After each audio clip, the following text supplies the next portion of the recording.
आज 21 जून 2020 को हमारे आसपास में 3 इवेंट्स हैं जो हो रहे हैं।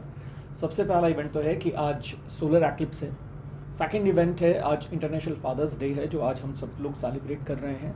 And the third and the biggest event is आज इंटरनेशनल योगा दिवस है। तो आज हम इस वीडियो के अंदर इन्हीं तीनों चीज़ों के ऊपर एक एक करके बात करेंगे। सबसे पहले हम बात करते हैं ग्रहण की, चूँकि एक नेगेटिव एस्पेक्ट है इसकी, और हमारे चैनल का जो एसेंस है वो यही कहता है कि हम ट्रू पॉजिटिव एटीट्यूड के ऊपर बात करें। तो मैं नीरज पारिक आज ट्रू पॉजिटिव एटीट्यूड के अंदर एक बार फिर से आपका स्वागत करता हूँ।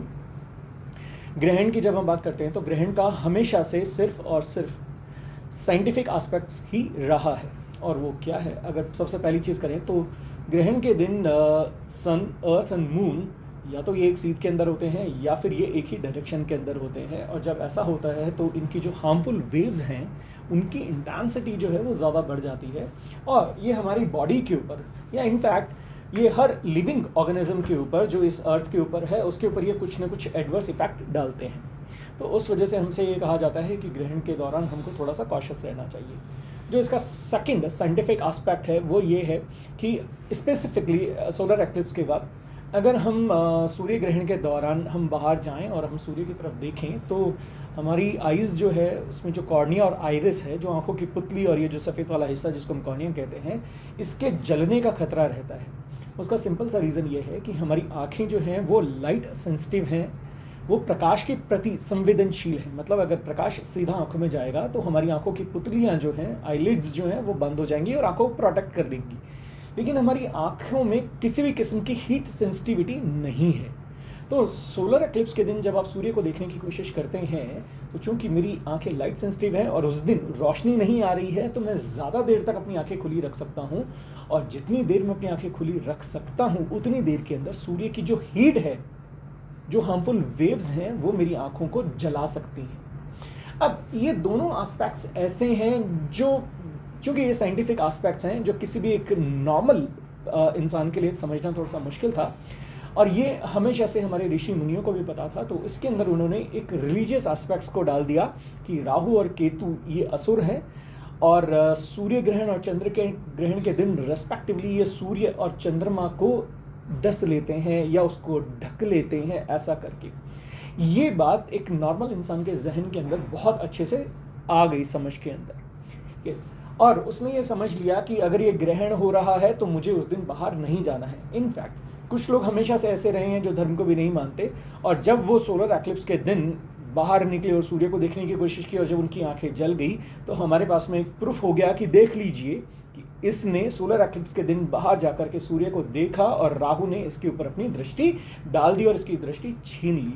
तो एक धार्मिक मान्यता को प्रबल करने के लिए मैंने दूसरी धार्मिक मान्यताओं का सहारा लेना शुरू कर दिया, जबकि आप हमको ये समझना होगा कि ग्रहण का सिर्फ और सिर्फ एक साइंटिफिक पहलू ही हमेशा रहा है, एक वैज्ञानिक दृष्टिकोण है ग्रहण का जो हमको समझना चाहिए। एक और चीज़ जो ग्रहण को लेकर के इन दिनों में बहुत ज़्यादा हो गया है वो ये है, वो तमाम लोग जो ज्योतिष के अंदर थोड़ा सा विश्वास करते हैं, वो तमाम लोग ग्रहण से पहले, एक दिन पहले या ग्रहण वाले दिन भी, आप चाहे अखबार ले लीजिए या आप इलेक्ट्रॉनिक मीडिया ले लीजिए, सब जगह ये भरमार रहती है कि इस ग्रहण का ये जो 12 राशियाँ होती हैं उनके ऊपर क्या और किस तरह से प्रभाव पड़ेगा।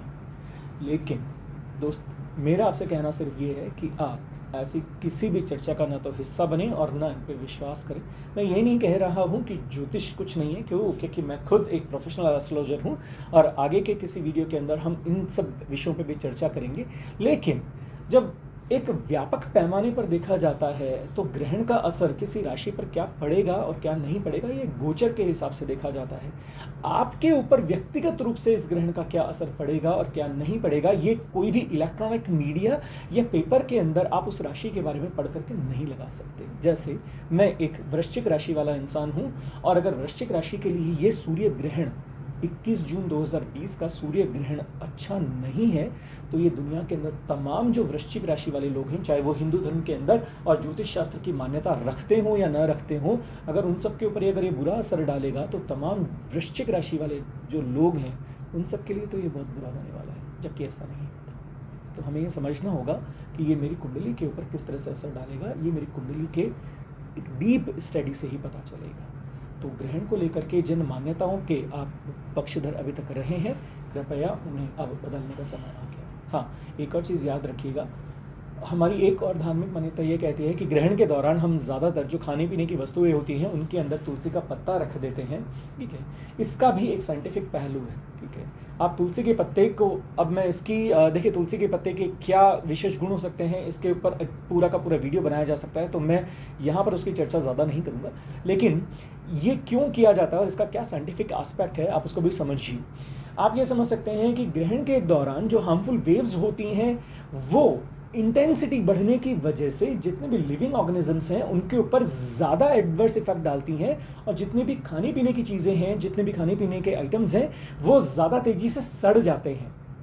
वो काम जो किसी और दिन या किसी और टाइम जोन के अंदर 7 दिन में होता है, वो ग्रहण काल के अंदर हो सकता है 2 से 3 घंटे के अंदर ही हो जाए। तो उन चीज़ों को बचाने के लिए तुलसी का पत्ता या डाब जिसे हम कहते हैं वो खाने पीने की वस्तुओं में डाली जाती है, क्योंकि ये कैटलिस्ट के तौर पे काम करते हैं और उन हार्मफुल वेव्स को ये रोक पाते हैं। तो दोस्त, हर धार्मिक मान्यता के पीछे कोई ना कोई साइंटिफिक रीज़न ज़रूर है, हमें ये समझना होगा। ट्रू पॉजिटिव एटीट्यूड आपकी इन्हीं धार्मिक मान्यताओं के पीछे क्या वैज्ञानिक तथ्य छुपे हुए हैं, इनकी जानने में आपकी मदद करेगा। धन्यवाद।